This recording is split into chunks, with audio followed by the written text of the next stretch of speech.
Okay, så har vi afvejet 25 gram glucose. Og så har vi sat det ind i den her kroniske kolbe. Og så har vi også 120 milliliter demineraliseret vand i. Og så har vi også afsat 10 gram gær. Vi har smudret det. Og så har vi sat den her gærrør på med vand.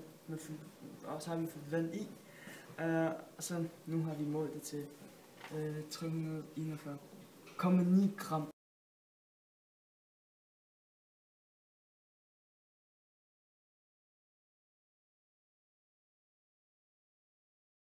Okay, nu skal vi finde molarmasser, og det gør vi ved det periodiske system.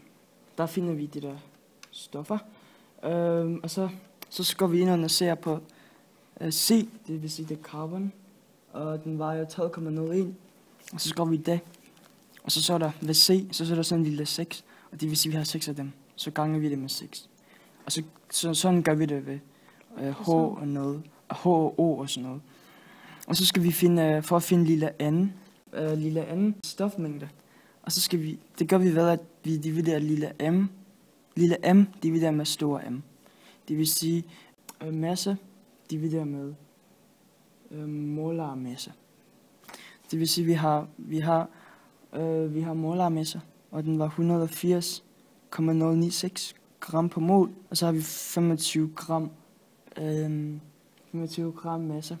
Så skal vi så dividere med molarmasse, og det giver så 0,1388 mol. Og så kan vi afføre det der hertil. Det er fordi 1, den svarer til 0,1388. Og så har vi 2 koefficienten. Det er så det, der bestemmer, hvad der skal stå her. Og vi har 2 af dem, så skal vi sige 0,1388 gange med 2. Og så giver det 0,2776. Og så her kan vi se, at vi har det samme koefficienten. Det vil sige, at de har det samme tal. Så giver den også 0,2776 mol. Ikke. Vi skal veje vores destillationsblanding. Ja. Og den vejer 332,6. Okay.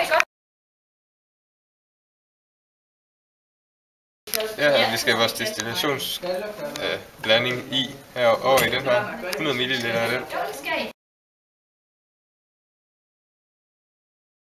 Okay, vi varmer først for skærblandingen op, men det kan ikke komme den her vej, for det er for tættet.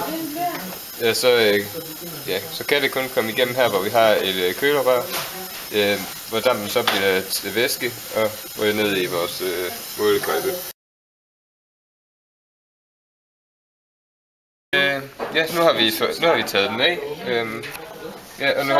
og vi har også hældt noget demineraliseret vand i. Lige præcis op til 100 ml. Nu skal den bare rystes.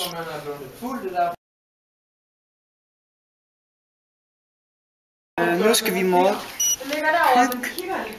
hygnometer. Og den vejer 22,01 gram.